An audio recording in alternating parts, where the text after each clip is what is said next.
Hello, my name's Ben from Ben Stacey Solutions, and a couple of days ago I had the opportunity to do front of house sound for Philippa Hanna here, and I just thought I'd use the opportunity to take you through the setup of the system that we used, show you some behind the scenes footage, what I did and why I did it, and also just ask some advice as well. There's a couple of things that I did that I wasn't quite sure about, and I'd love to know your thoughts on it.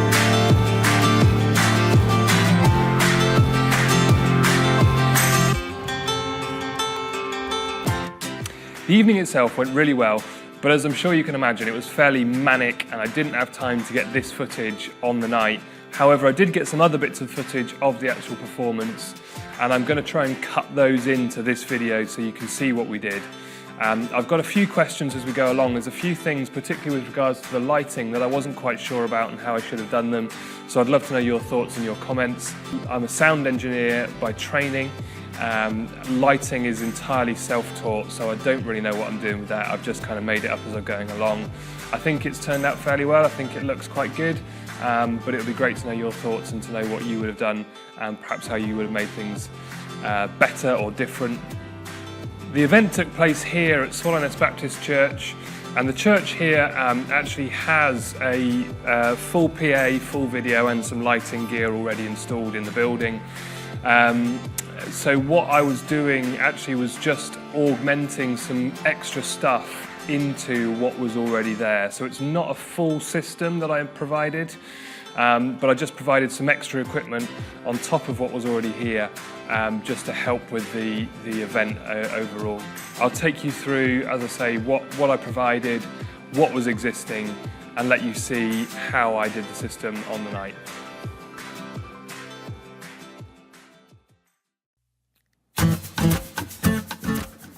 So here we are on the GoPro, so I'll take you through the system.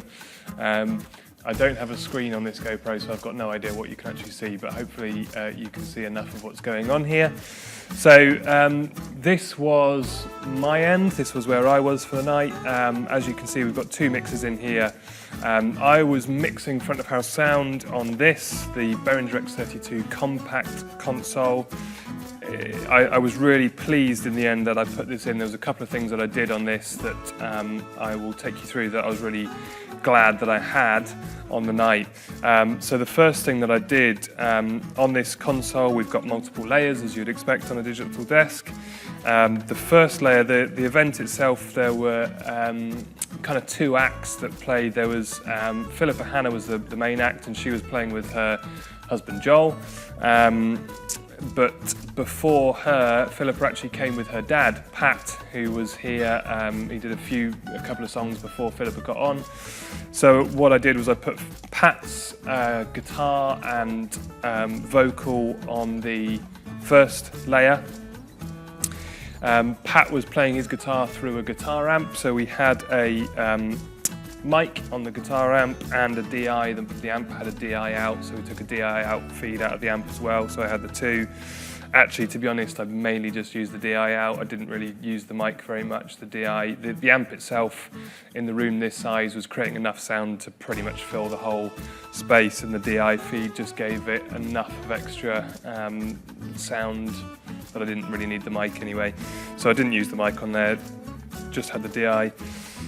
One of the key things that I really wanted to be able to do though was we used one vocal mic, which I'll show you in a minute, both for Pat and for Philippa. And the the digital desk allows me to route the one mic in the one channel through to two separate channel faders on here. So I had the one microphone with the one cable coming through into this channel for Pat's vocal. I could then set gains and EQs and any effects and whatever I was using for Pat. And then when we later on came to Philippa, I could use exactly the same mic with exactly the same cable. We didn't have to change the stage at all. And I just switched layers, muted that mic, switched layers to Philippa's channel, and on Philippa here, I could then bring the same mic into that channel and then change my settings, EQs, effects, all that kind of stuff, and have an entirely separate mix on that one same mic for the second vocal on there. So that worked really, really well. the other layer that I had was I just put percussion on a separate layer. I wasn't quite sure what Joel was going to be playing and what he was going to bring, so I just put a whole layer and just thought that it would give me some flexibility to add whatever mics I needed to add for that. In the end, what we did, he was playing a cajon primarily, and a few other bits and bobs. So I put actually 2 mics on the cajon. There was a bass drum mic in the back of the cajon, and then an equivalent of a Shure SM57 on the front. I'll show you that in a minute. And then an overhead mic, and that picked up everything really, really well. I was really pleased actually with the sound that I got from those mics, so that worked great. And then finally, Philippa had her guitar channel, which is just a direct DI box feed out from the guitar. She then had a clean vocal channel, but her vocal was actually going through a TT Helicon vocal processor thing. So I had a clean vocal, and then we had an affected vocal, which was like, we called it the backing vocals. It was just created a chord around her voice, so there was just several voices that you could hear. So we had a backing vocal channel as well. I then also had an MC presenter mic on a separate channel, on a separate layer, and I had my aux feed. I had just some background music playing off Spotify on an aux feed as well. So that was the main desk that I was using. The other feature that I was really pleased that I had from this was, I quite like to use reverbs and effects and things on a vocal sound, particularly with something like this, a sort of acoustic session, and with her being a female voice, I'd often use more reverb on a female voice than I would on a male. So I used quite a lot of a big hall reverb sound on Philippa's vocal. But I was finding the cut, so one thing that Philippa does is she will sing a song, but then between the songs she will talk about the song and say why she wrote it and a bit of the background about the song and just some sort of bit of talking between the songs. And I don't use the reverb for the talking, so the reverb was only there for the singing and not the speech bits. So the effects layers here, I could just mute and unmute the effects. So when she was talking, I could mute it, and then as soon as she started singing, I could unmute it again and let that come through on the songs. But I was finding the cut between the wet sound and the dry sound a bit dramatic, and so it was quite sort of stark, that contrast between the singing and the speaking. So I then also applied a smaller amount of just a very small room reverb, which I just had on permanently.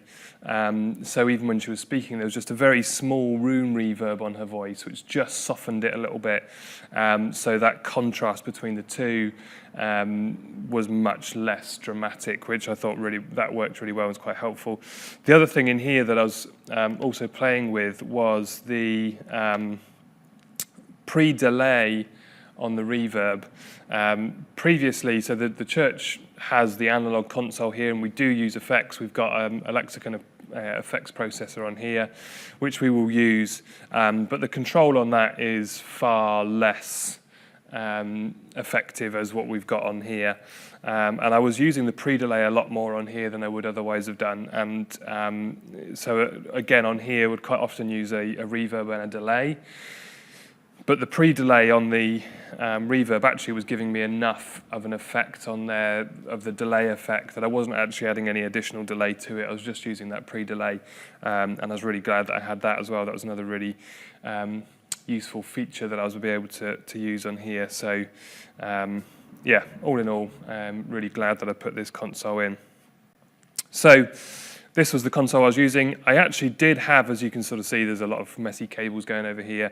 The presenter mics that I was using, I was actually patching out of they are pre-existing mics that we have in the church here, Sennheisers and the Audio-Technica.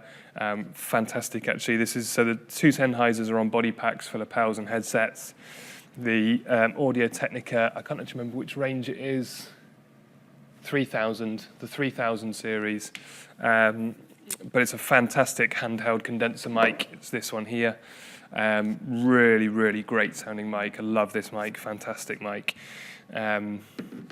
So we used that as the presenter mic last night, and I just patched it out of the existing console into here to use that. I was actually using this console. I had one channel of audio here, this channel, which was just to send a feed into another room. We've got a side schoolroom over there that we use. So then coming out from here, normally this setup, we have the analog console that feeds through into the processor. So this is our DSP, we use the EVDC1, and that then is feeding all the amps, the tops amp, and we've got some little rear fill. We use the JBL Control 25s as rear fills. So we've got, I'll show you them again in a minute, the EVZX1s as tops. Again, great speakers, love those. And the Control 25s, again, I really like these as well. They sound really good and they work really well together off these two amps. The bottom amp down here is for the sub, and I changed the sub out, and again, I'll show you this in a minute.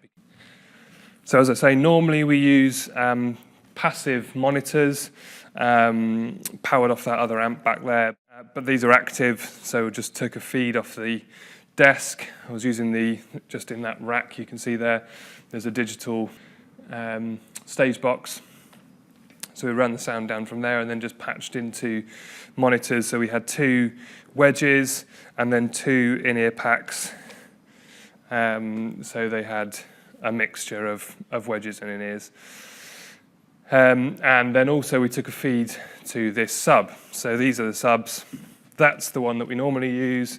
This was what I was actually using on the night, which is an HK Audio LS1500, I think it's called. It's a 15-inch active sub, and it did a far better job, so I was glad that we put that one in instead. And paired with the ZX1s, you might be able to see them a bit better there, flown up the top there, the ZX1s up on the ceiling. It sounded great, they worked really well together, and it was a good combination. On the input side then, so I said before we had one mic that both the singers were using, that was this one. So I was using the Lewitt Audio, don't know whether you're going to see this over here, Lewitt Audio MTP840DM, I don't know whether that's coming across on the camera, but this is a brilliant microphone, really, really great mic, love this mic. It is a dynamic mic, but it has a built-in preamp. That gives it, you've got, if you unscrew the grill on the top here, again, I don't know whether you can see this, but on there are some little lights. These little holes here have got little lights in them and they light up. And if you unscrew the grill, there's some switches and you can set some switches to various different positions and these lights will light up correspondingly. But you've basically got the option with that preamp to add either 6 dB or 12 dB of gain, so it gives you quite a lot of extra gain. You've also got bass roll-off, and you can set various bass roll-off sort of switches on there as well, so there's quite a lot of control inside the mic. To be honest, I don't really like using bass roll-off on the mic. I'd far rather control that on the console. But the option's there if you want it. But certainly the extra gain is really helpful, and I run it with 6 dB normally is enough for most people. If somebody's got a very, very quiet voice, then you might want to boost it by 12, but normally 6 dB is absolutely fine for singing into. And certainly last night that's how I was running it, and it worked great. So that was the main vocal mic that we were using. As I say, she had a pedal board down here which had a DI box for her guitar, and then the TC Helicon for the vocal processing. So you can see there's various XLRs down there that were all patched into that system. And then for the percussion, I continued, I was using Lewitt Audio here as well. So I had this. The DTP340REX is the bass drum mic that I was using. As you can see, it's quite a big bass drum mic. This thing just sounds incredible. I've used it quite a lot of times, and basically whatever I do with it, wherever I put it, however I use it, it always sounds brilliant. It's a really, really great little kick drum mic, and it worked really well last night. Just had it in the hole on the back of the cajon, and it sounded brilliant. On the front of the cajon, I was using this, which is the Lewitt Audio MTP440DM, and this is basically their equivalent of an SM57. It's just a dynamic instrument mic, again, sounds really, really great, works well on guitars, works well on snare drums, works well on anything that you would put an SM57 on. It's just their equivalent. I've got their drum mic pack, and this is the one that they sort of recommend to use as a snare drum mic with that pack. So I've got that for snare drums, but it worked great on the cajon last night, sounded brilliant. And then as the overhead, I had this, which is a Lewitt audio again. Let's see if I can show you the code. Can't even see the code, it's something like, oh there it is, LCT140. Don't know whether you can see that. LCT140. Again, we've got various roll-offs and things, but I was just running it last night with 0 dB and flat, everything all flat basically. And again, just so that I can use all the controls on the console rather than the microphones. But again, I was really impressed with how much that mic picked up. He actually had quite a lot of percussion in this corner. He had a little piccolo, little 10-inch Mapex Black Panther snare. Little set of hi-hats, tambourine, wind chimes, a ride cymbal, various shakers all around here, and this one mic is an overhead, just sort of picked up everything in this corner. It was really, really well. Really pleased with how that worked. That was really good. Then when Pat was playing, he was over here in this corner, as I say. He had a DI box, a DI out of the amp, and then I just had an SM57 on the front of his cab there. So that's about it for the setup on the audio. As I say, it sounded great, and I was really pleased with everything on the audio side. Let me know if there's anything there that you think you would have done differently, but on the whole, I was pretty pleased with everything. It all worked really well and all sounded pretty great. So that was the audio side. Video, there wasn't much to say. We just used the normal video setup. We've got our AV control pointers down here, and they had a computer which was just running a little PowerPoint really, and they had a video at one point projected onto the screen. Nothing major there, and it was all fairly straightforward. The one thing I would like your help and input into is the lighting.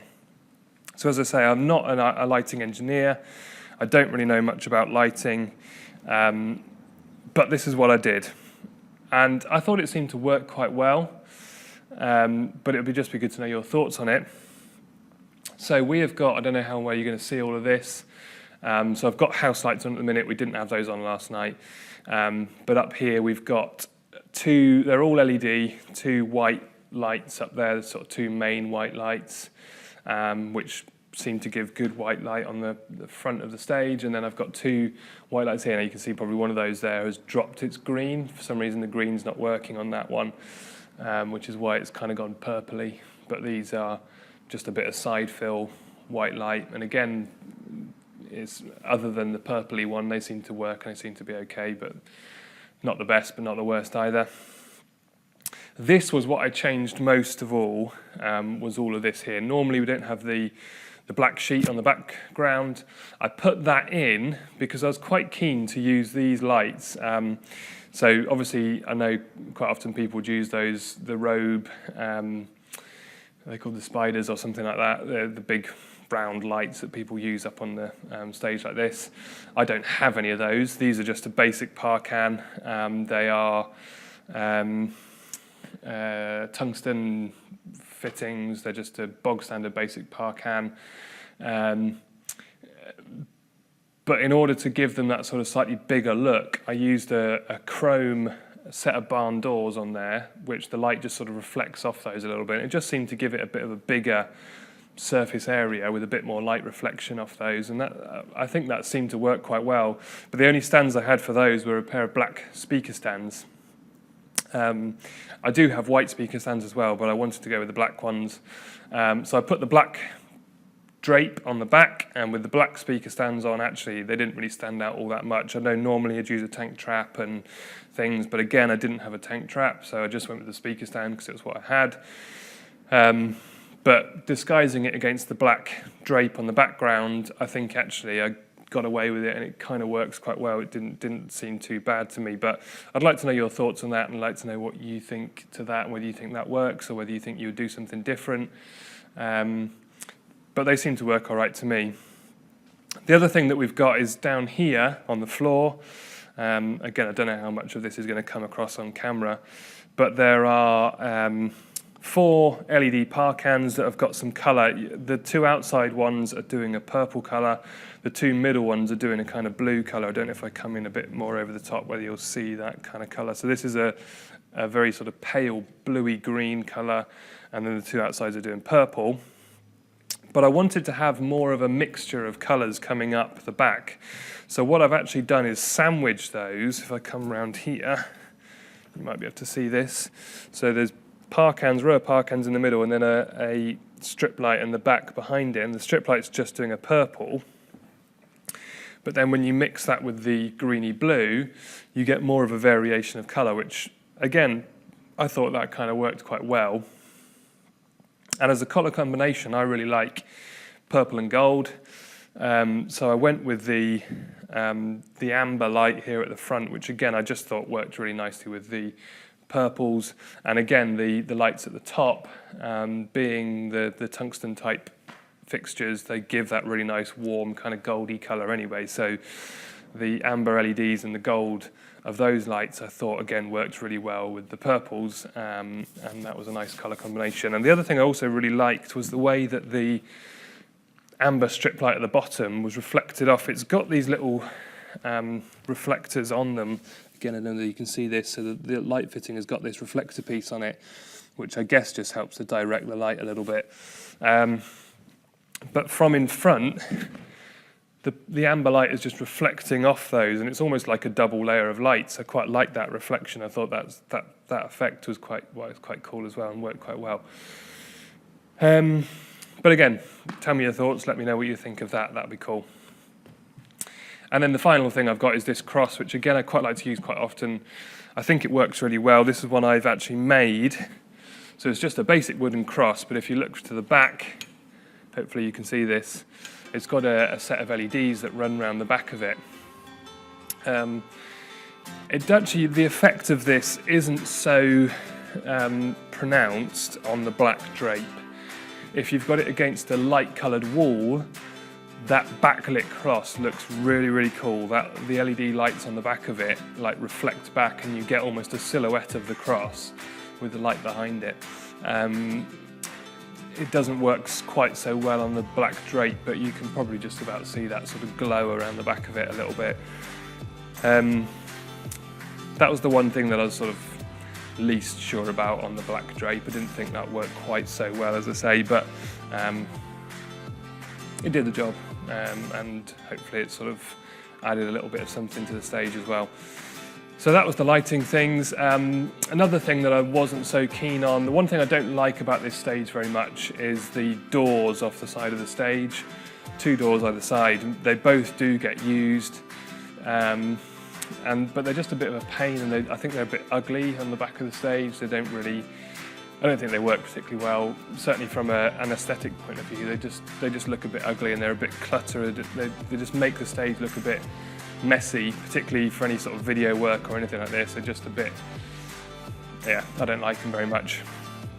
So I think next time what I might do is extend the black drape out so it covers the 2 doors as well and just goes right across. It would make access a bit more difficult, but I think probably I would look to do that because it was, yeah, I just didn't like the way that the drape finished so close to the stage. I'd rather extend that out a bit further. I think that would look better. But again, let me know your thoughts. Let me know what you think of that. Did you really like this from the concert? Yeah, I'm just about to finish my video. Do you want to come and finish the video with me?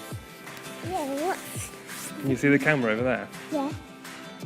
So I think that was about all I wanted to show you on this. I look forward to hearing your comments and thoughts, particularly on the lighting stuff. Please let me know your thoughts below. Join in the conversation, and I'll see you on the next video. Great, well done, good boy.